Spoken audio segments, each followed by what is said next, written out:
ಮತಬಾಂಧವರೆಲ್ಲರಿಗೂ ನಮಸ್ತೆ. ಪ್ರತಿಯೊಂದು ಚುನಾವಣೆಯು ನಾವು ನಮ್ಮ ಹಣೆ ಬರಹವನ್ನು ತೀರ್ಮಾನಿಸುವ ಒಂದು ಮಹತ್ವದ ಕಾರ್ಯವಾಗಿದೆ. ಅದರಲ್ಲೂ ಈ 2024ರ ಸಾರ್ವತ್ರಿಕ MP ಚುನಾವಣೆಯು ನಮ್ಮ ಮಾತ್ರವಲ್ಲ, ನಮ್ಮ ಮುಂದಿನ ಪೀಳಿಗೆಯ ಹಣೆ ಬರಹವನ್ನು ನಾವೇ ಬರೆಯುವ ಅತಿ ಮಹತ್ವದ ಚುನಾವಣೆಯಾಗಿರುತ್ತದೆ ಎಂಬುದರಲ್ಲಿ ಯಾವ ಸಂದೇಹವೂ ಇಲ್ಲ. ಆದುದರಿಂದ ಪ್ರತಿಯೊಬ್ಬ ಮತದಾರರು ತುಂಬ ಎಚ್ಚರಿಕೆ ವಹಿಸಿ ತಾನಾಗಿ ಆಲೋಚಿಸಿ ತಮ್ಮ ತಮ್ಮ ಮತಗಳನ್ನು ಚಲಾಯಿಸುವುದು ಅನಿವಾರ್ಯವಾಗಿದೆ. ಮೊದಲನೆಯದಾಗಿ ಪ್ರತಿಯೊಬ್ಬ ಮತದಾರರು ಖಂಡಿತವಾಗಿ ತಾವಾಗಿಯೇ ಮುಂದೆ ಬಂದು ತಮ್ಮ ಮತವನ್ನು ಚಲಾಯಿಸಬೇಕು.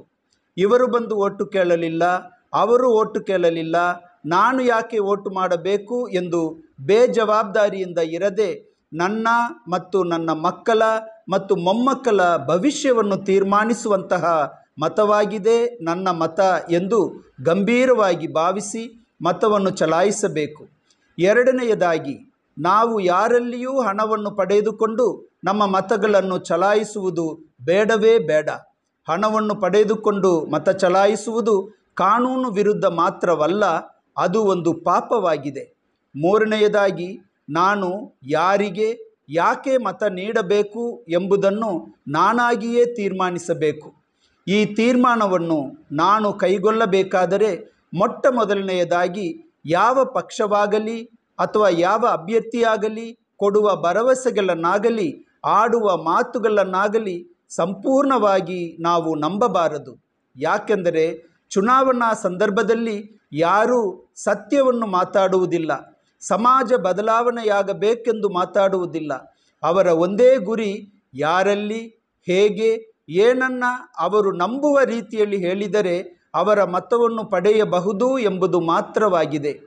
ಚುನಾವಣೆಯಲ್ಲಿ ಗೆಲ್ಲುವುದು ಮಾತ್ರ ಅವರ ಯುಕ್ತಿಯಾಗಿರುತ್ತದೆ ವಿನಃ ಒಟ್ಟಾರೆ ಸಮಾಜವನ್ನು ಹೇಗೆ ಬೆಳೆಸಲು ಸಾಧ್ಯ, ಸಮಾಜದಲ್ಲಿ ಪ್ರಗತಿಪರ ಬದಲಾವಣೆಯನ್ನು ತರಲು ಏನು ಮಾಡಬೇಕು ಎಂಬುದು ಅವರ ಆದ್ಯತೆಯಾಗಿರುವುದಿಲ್ಲ.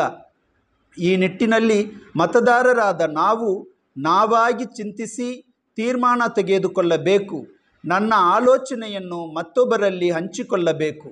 ಹಾಗೆ ಚಿಂತಿಸಿದ ನನ್ನ ಚಿಂತನೆಯನ್ನು, ನನ್ನ ಅನಿಸಿಕೆಗಳನ್ನು ಈ ವಿಡಿಯೋದ ಮೂಲಕ ನನ್ನ ಸಹೋದರ ಸಹೋದರಿಯರಾದ ತಮ್ಮೆಲ್ಲರೊಡನೆ ಹಂಚಿಕೊಳ್ಳುತ್ತೇನೆ. ಈ ಕಾರ್ಯವು ನಮ್ಮ ಪ್ರೀತಿಯ ಮತ್ತು ಹೆಮ್ಮೆಯ ದೇಶದ ಹಿತದೃಷ್ಟಿಯಿಂದ ಕೂಡಿದೆ ಎಂದು ನಂಬಿ ಈ ಕಾರ್ಯವನ್ನು ಮಾಡುತ್ತಿದ್ದೇನೆ ವಿನಃ ಯಾರ ಪರವಾಗಿಯೂ ಅಲ್ಲ, ಯಾರ ವಿರುದ್ಧವಾಗಿಯೂ ಅಲ್ಲ. ನನ್ನ ದೇಶದ ಪರವಾಗಿ ಮಾತ್ರ ಮಾಡುತ್ತಿದ್ದೇನೆ ಎಂಬುದನ್ನು ಸ್ಪಷ್ಟಪಡಿಸುತ್ತೇನೆ. ನಮ್ಮ ದೇಶದ ರಾಜಕಾರಣದ ಆಗು ಹೋಗುಗಳನ್ನು ನಾನು ಅರಿತುಕೊಳ್ಳಲು ಪ್ರಾರಂಭವಾದ ಕಾಲದಿಂದ ನಮ್ಮ ದೇಶದ 2 ಸಾರ್ವತ್ರಿಕ ಚುನಾವಣೆಗಳು ನಮ್ಮ ದೇಶದ ಭವಿಷ್ಯವನ್ನು ತಲೆ ಕೆಳಕು ಮಾಡುವಂತಹ ಚುನಾವಣೆಗಳಾಗಿವೆ ಎಂಬುದಾಗಿ ಕಾಣುತ್ತೇನೆ. ಮೊದಲನೆಯ ಚುನಾವಣೆ 1977ರಲ್ಲಿ ಎಮರ್ಜೆನ್ಸಿ ಕಾಲದಲ್ಲಿ ನಡೆದ ಚುನಾವಣೆ. ಆ ಚುನಾವಣೆಯಲ್ಲಿ ಇಡೀ ದೇಶವು ಒಂದು ಕಡೆ ನಿಂತು ಅಂದಿನ ಕಾಂಗ್ರೆಸ್ ಸರ್ಕಾರವನ್ನು ಸೋಲಿಸಿದ್ದು ನಮ್ಮ ಹಿರಿಯರ ಅಥವಾ ಅಂದಿನ ಮತದಾರರ ಒಂದು ದೊಡ್ಡ ಸಾಧನೆಯಾಗಿತ್ತು. ಮತದಾರರ ಆ ಒಂದು ಸಾಧನೆ ನಮ್ಮ ದೇಶದ ನಮ್ಮೆಲ್ಲರ ಹಣೆ ಬರಹವನ್ನು ತೀರ್ಮಾನಿಸಿ ಇಲ್ಲಿಯವರೆಗೆ ಅಂದರೆ 2024ರ ಸಾರ್ವತ್ರಿಕ ಚುನಾವಣೆಯ ತನಕ ನಮ್ಮ ಪ್ರಜಾಪ್ರಭುತ್ವವನ್ನು ಕಾಪಾಡಿಕೊಟ್ಟು ನನ್ನ ಈ ಚಿಂತನೆಗಳನ್ನು ತಮ್ಮಲ್ಲಿ ಧೈರ್ಯವಾಗಿ ಹಂಚಿಕೊಳ್ಳುವಷ್ಟು ತಂದಿದೆ. ಅಂದು ನನಗೆ ಮತದಾನ ಮಾಡುವ ವಯಸ್ಸಿಲ್ಲ, ಆದರೆ ನನ್ನ ಹಿರಿಯರು ನಾನು ಇವತ್ತು ಅನುಭವಿಸುವ ಪ್ರಜಾಪ್ರಭುತ್ವವನ್ನು ನನಗೆ ಕಾಪಾಡಿಕೊಟ್ಟರು.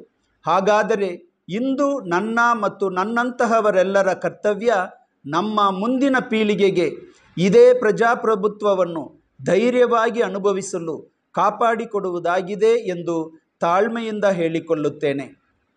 ನನ್ನ ಅನಿಸಿಕೆಯ ಪ್ರಕಾರ ಈ ಒಂದು ಸಾರ್ವತ್ರಿಕ ಚುನಾವಣೆಯಲ್ಲಿ ಯಾವ ಪಕ್ಷ ಅಥವಾ ಯಾವ ಮೈತ್ರಿಕೂಟ ಗೆದ್ದು ಸರ್ಕಾರವನ್ನು ರಚಿಸಬೇಕು ಎಂಬ ಗುರಿಗಿಂತ ಯಾವ ಪಕ್ಷ ಅಥವಾ ಯಾವ ಮೈತ್ರಿಕೂಟ ಸರ್ಕಾರವನ್ನು ರಚಿಸಬಾರದು ಎಂಬುದು ಮತದಾರರಾದ ನಮ್ಮೆಲ್ಲರ ಆಯ್ಕೆಯಾಗಿರಬೇಕೆಂಬುದಾಗಿದೆ. ಅದರ ಪ್ರಕಾರ BJP ಅಥವಾ NDA ಮೈತ್ರಿಕೂಟವು ಮತ್ತೆ ಗೆದ್ದು ಬಂದು ಸರ್ಕಾರವನ್ನು ರಚಿಸಬಾರದೆಂಬುದಾಗಿದೆ. ಕಾರಣ 1977ರಲ್ಲಿ ನಮ್ಮ ಪ್ರಜಾಪ್ರಭುತ್ವಕ್ಕೆ ಇದ್ದ ಅದೇ ಆಪತ್ತು ಅಥವಾ ಅದಕ್ಕಿಂತ ಬಹಳ ದೊಡ್ಡ ಪ್ರಮಾಣದ ಆಪತ್ತು 2024ರ ಚುನಾವಣಾ ಸಮಯದಲ್ಲಿಯೂ ಇದೆ ಎಂಬುದು ಸತ್ಯವಾಗಿದೆ. ಹೇಗೆ ಈ ಆಪತ್ತು ಕಾಣಿಸುತ್ತಿದೆ, ಎಲ್ಲಿ ಕಾಣಿಸುತ್ತಿದೆ ಇತ್ಯಾದಿ ಅಂಶಗಳನ್ನು ವಿವರವಾಗಿ ಹೇಳಲು ಸಮಯವೂ ಇಲ್ಲ, ಅವಕಾಶವೂ ಇಲ್ಲ. ಆದರೆ ನಾವೆಲ್ಲರೂ ಕೂಲಂಕುಷವಾಗಿ ಇಂದಿನ ಆಡಳಿತದ ಶೈಲಿ ಹೇಗೆ ನಡೆಯುತ್ತಿದೆ ಎಂಬುದನ್ನು ಗಮನಿಸಿದರೆ ಈ ಸತ್ಯ ತಿಳಿಯುವುದು. ಹೀಗೆ ಹೇಳುವಾಗ ಕಾಂಗ್ರೆಸ್ ಮೈತ್ರಿಕೂಟ ಪವಿತ್ರವಾದದ್ದು ಎಂಬುದಾಗಿ ಅರ್ಥವಲ್ಲ, ಮತ್ತು BJP ಮೈತ್ರಿಕೂಟವು ಅಪವಿತ್ರವಾದದ್ದು ಎಂದಲ್ಲ. ಎರಡು ಪಕ್ಷಗಳು ನಮ್ಮ ದೇಶವನ್ನು ಬೆಳವಣಿಗೆಯ ಹಾದಿಯಲ್ಲಿ ನಡೆಸುತ್ತಾ ಪ್ರಜೆಗಳಿಗೆ ಒಳ್ಳೆಯದನ್ನು ಮಾಡುತ್ತಾ ನಮ್ಮ ದೇಶವು ಹೆಮ್ಮೆ ಪಡುವಷ್ಟು ಪ್ರಗತಿಯನ್ನು ಸಾಧಿಸಿವೆ ಎಂಬುದರಲ್ಲಿ ಎರಡನೆಯ ಮಾತಿಲ್ಲ.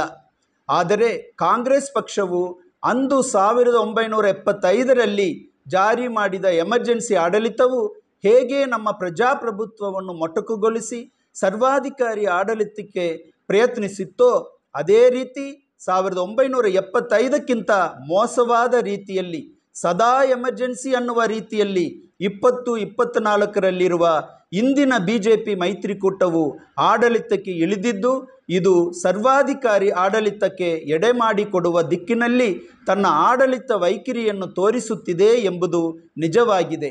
ನಮ್ಮ ದೇಶವನ್ನು ಸ್ವಾತಂತ್ರ್ಯ ಕಾಲದಿಂದ ಇಲ್ಲಿಯವರೆಗೆ ಯಾವ ಸಂವಿಧಾನದಡಿಯಲ್ಲಿ ಪ್ರಗತಿ ಪಥದಲ್ಲಿ ಆಡಳಿತ ಮಾಡಿಕೊಂಡು ಪ್ರಜೆಗಳೆಲ್ಲರೂ ಜೀವಿಸುತ್ತಿದ್ದೇವೋ ಆ ಸಂವಿಧಾನಕ್ಕೆ ಧಕ್ಕೆ ಬರುವ ಮಾತುಗಳನ್ನು ಮತ್ತು ಕೃತ್ಯಗಳನ್ನು ಇಂದಿನ ಆಡಳಿತದಲ್ಲಿರುವ ಕೂಟದ ವ್ಯಕ್ತಿಗಳು ಆಡುತ್ತಿರುವುದು ಮತ್ತು ಮಾಡುತ್ತಿರುವುದು ನಮ್ಮ ದೇಶದ ಪವಿತ್ರವಾದ ಮತ್ತು ಹೆಮ್ಮೆಯಾದ ಸಂವಿಧಾನಕ್ಕೆ ಒಂದು ದೊಡ್ಡ ಆಪತ್ತು ಒದಗಿ ಬಂದಿದೆ ಎಂಬಂತಿದೆ.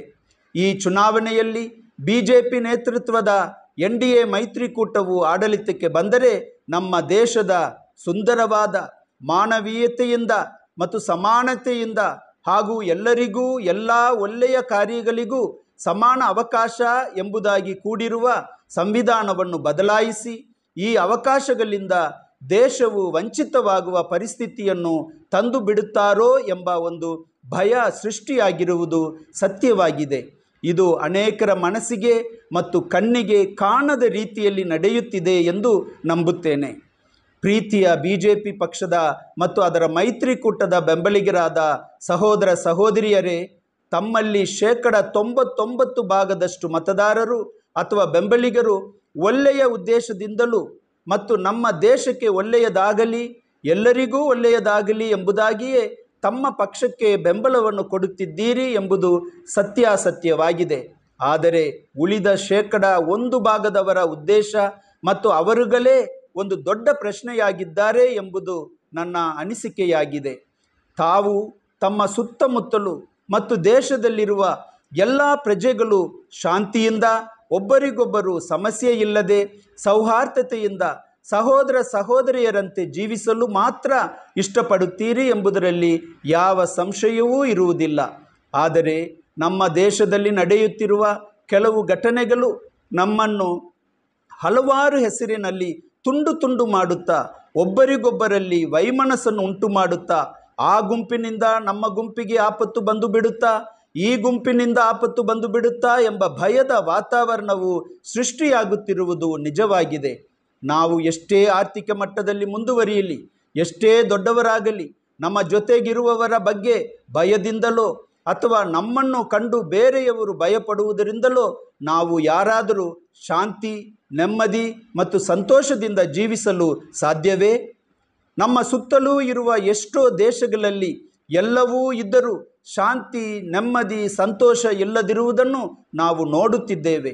ನಮ್ಮ ದೇಶದ ಸಂಸ್ಕೃತಿ ಸಹನೆ, ಸೌಹಾರ್ದತೆ, ಶಾಂತಿ, ಪರರ ಪ್ರೀತಿ ಮತ್ತು ಸಮಾಧಾನವು ಎಂಬುದಾಗಿದೆ.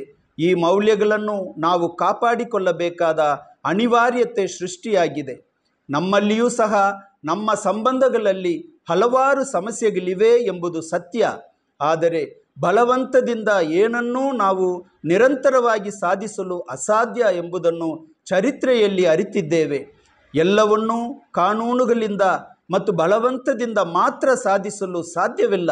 ಬದಲಿಗೆ ಪ್ರೀತಿಯಿಂದ ಮನಬಿಚ್ಚಿ ಮಾತಾಡುವುದರಿಂದ ಮಾತ್ರ ಸಮಸ್ಯೆಗಳನ್ನು ನಿರಂತರವಾಗಿ ಪರಿಹರಿಸಲು ಸಾಧ್ಯ ಎಂಬುದನ್ನು ನಾವೆಲ್ಲರೂ ನಂಬೋಣ. ನಮ್ಮಲ್ಲಿರುವ ರಾಜಕೀಯ ಪಕ್ಷಗಳು ಈ ಕಾರ್ಯವನ್ನು ಮಾಡಬೇಕು. ಆದರೆ ಈಗಿರುವ ಯಾವ ರಾಜಕೀಯ ಪಕ್ಷದವರು ಈ ಕಾರ್ಯವನ್ನು ಮಾಡುವುದಿಲ್ಲ ಮತ್ತು ಯಾವ ಪಕ್ಷವೂ ನಿಜವನ್ನು ಹೇಳುವುದಿಲ್ಲ, ಸತ್ಯವನ್ನು ಮಾತಾಡುವುದೂ ಇಲ್ಲ, ಸತ್ಯದ ಪರ ನಿಲ್ಲುವುದೂ ಇಲ್ಲ. ಪ್ರಜೆಗಳಾದ ನಾವು ಎಷ್ಟು ಜನ ಯಾವ ಕಡೆ ಇದ್ದೇವೆ, ನಮ್ಮ ಮನಸ್ಥಿತಿ ಹೇಗಿದೆ ಎಂಬುದನ್ನು ಅರಿತುಕೊಂಡು ಅದರ ಪ್ರಕಾರ ತಮ್ಮ ನಿಲುವನ್ನು ತೆಗೆದುಕೊಳ್ಳುತ್ತಾರೆ. ನಾವು ತಪ್ಪು ಮಾಡಿದರೆ ನಮ್ಮನ್ನು ತಿದ್ದುವುದಿಲ್ಲ. ಬದಲಿಗೆ ಒಂದು ಪಕ್ಷದವರು ನಮ್ಮನ್ನು ದೂರುತ್ತಾರೆ, ಮತ್ತೊಂದು ಪಕ್ಷದವರು ಬೆಂಬಲಿಸುತ್ತಾರೆ. ನಮ್ಮ ನಿಜವಾದ ತಪ್ಪುಗಳನ್ನು ಎಲ್ಲ ಪಕ್ಷದವರು ಖಂಡಿಸಿದರೆ ನಾವು ಬದಲಾವಣೆಯಾಗಬೇಕಾಗಿರುವ ಎಷ್ಟೋ ವಿಷಯಗಳಲ್ಲಿ ಬದಲಾವಣೆಯಾಗುತ್ತೇವೆ. ಆದರೆ ಇದು ನಡೆಯುತ್ತಿಲ್ಲ. ಕಾರಣ, ಚುನಾವಣೆಯಲ್ಲಿ ಗೆಲ್ಲುವುದು ಒಂದೇ ಅವರುಗಳ ಉದ್ದೇಶ. ಭ್ರಷ್ಟಾಚಾರವನ್ನು ತಡೆಗಟ್ಟುತ್ತೇವೆ ಎಂದು ಎಲ್ಲ ಪಕ್ಷಗಳು ಶಪಥ ಮಾಡುತ್ತಾರೆ. ಆದರೆ ದಯವಿಟ್ಟು ನಾವು ಹಾಗೆ ಶಪಥ ಮಾಡುವವರನ್ನು ನಂಬುವುದು ಬೇಡ. ಕಾರಣ, ಭ್ರಷ್ಟಾಚಾರವನ್ನು ಮಾಡದೆ ಯಾವ ರಾಜಕೀಯ ಪಕ್ಷವು ನಾವು ಕಾಣುತ್ತಿರುವ ಮಟ್ಟಕ್ಕೆ ಬೆಳೆದು ಅವುಗಳನ್ನು ನಾವು ಬೆಂಬಲಿಸುವ ತರಹ ಬರಲು ಸಾಧ್ಯವಿಲ್ಲ. ಅಂದಿನಿಂದ ಇಂದಿನವರೆಗೆ ನಮ್ಮ ದಿನನಿತ್ಯ ಕಾರ್ಯಗಳನ್ನು ಸರ್ಕಾರಿ ಕಚೇರಿಗಳಲ್ಲಿ ಮಾಡಿಸಿಕೊಳ್ಳಲು, ಸರ್ಕಾರಿ ಸೌಲಭ್ಯಗಳನ್ನು ಪಡೆದುಕೊಳ್ಳಲು ಮತ್ತು ಸರ್ಕಾರಿ ಹುದ್ದೆಗಳನ್ನು ಪಡೆದುಕೊಳ್ಳಲು ಲಂಚ ಕೊಡದೆ ಎಲ್ಲಾದರೂ ಯಾವ ಕಾರ್ಯವನ್ನಾದರೂ ಇವತ್ತಿಗೂ ಸಹ ಮಾಡಿಸಿಕೊಳ್ಳಲು ಸಾಧ್ಯವಾಗುತ್ತಿದೆಯೇ? ಎಲ್ಲಿ ಭ್ರಷ್ಟಾಚಾರ ತೊಲಗಿದೆ? ಯಾವ ಪಕ್ಷ ತಮ್ಮ ತಮ್ಮ ಪಕ್ಷದಲ್ಲಿರುವ ಭ್ರಷ್ಟರನ್ನು ಶಿಕ್ಷೆಗೆ ಒಳಗಾಗಿಸಿದೆ? ಒಂದು ಪಕ್ಷದಲ್ಲಿ ಭ್ರಷ್ಟರೆಂದು ಕಂಡುಬಂದವರು ಮತ್ತೊಂದು ಪಕ್ಷದಲ್ಲಿ ಸೇರಿಕೊಂಡು ತ್ಯಾಗಿಗಳಾಗುವುದನ್ನು ಮಾತ್ರ ನಾವು ಕಾಣುತ್ತಿದ್ದೇವೆ ವಿನಃ ಭ್ರಷ್ಟಾಚಾರ ತೊಲಗಿರುವುದು ಕಾಣುತ್ತಿಲ್ಲ. ಬದಲಿಗೆ ಭ್ರಷ್ಟಾಚಾರ ಹೆಚ್ಚಾಗುತ್ತಿದೆ. ಆದುದರಿಂದ ಭ್ರಷ್ಟಾಚಾರವನ್ನು ತೊಲಗಿಸುತ್ತೇವೆ ಎಂದು ಯಾವ ಪಕ್ಷ ಭರವಸೆ ಕೊಟ್ಟರೂ ಯಾರೂ ನಂಬುವುದು ಬೇಡ. ಭ್ರಷ್ಟಾಚಾರವನ್ನು ತೊಲಗಿಸಬೇಕಾದರೆ ಅದು ಪ್ರಜೆಗಳಾದ ನಮ್ಮಿಂದ ಮಾತ್ರ ಸಾಧ್ಯ.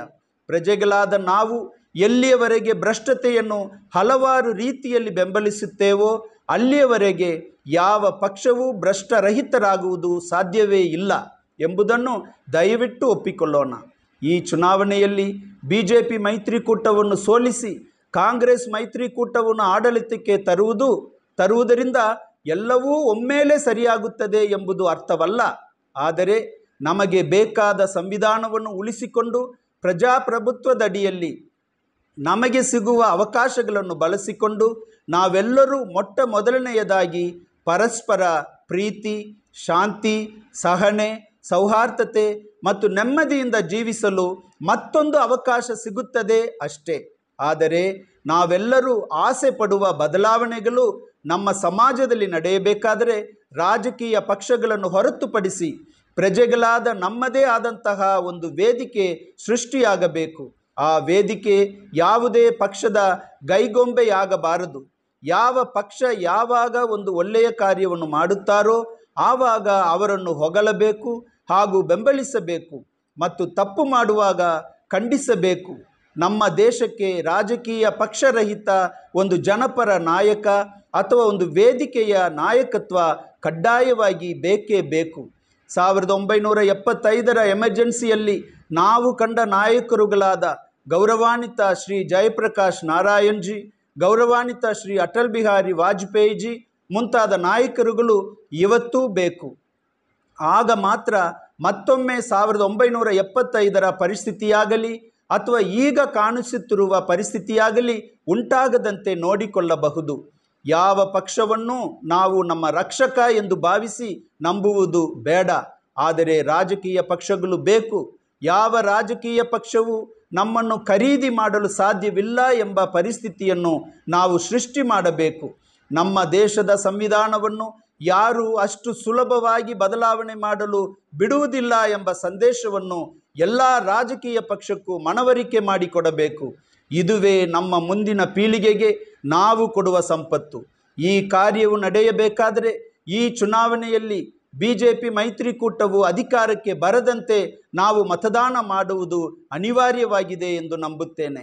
ಹಾಗೆಯೇ ನನ್ನ ಸಹ ಮತದಾರರಾದ ತಾವೆಲ್ಲರೂ ನಂಬಿ ಅದಕ್ಕೆ ತಕ್ಕಂತೆ ತಮ್ಮ ಅಮೂಲ್ಯವಾದ ಮತಗಳನ್ನು ಕಾಂಗ್ರೆಸ್ ಮೈತ್ರಿಕೂಟಕ್ಕೆ ಚಲಾಯಿಸಲು ತಮ್ಮೆಲ್ಲರನ್ನು ಬೇಡಿಕೊಳ್ಳುತ್ತೇನೆ. ಈ ನನ್ನ ಹಂಚಿಕೆಯು ಇಷ್ಟವಾದರೆ ದಯವಿಟ್ಟು ಶೇರ್ ಮಾಡಿ. ಜೈ ಭಾರತ.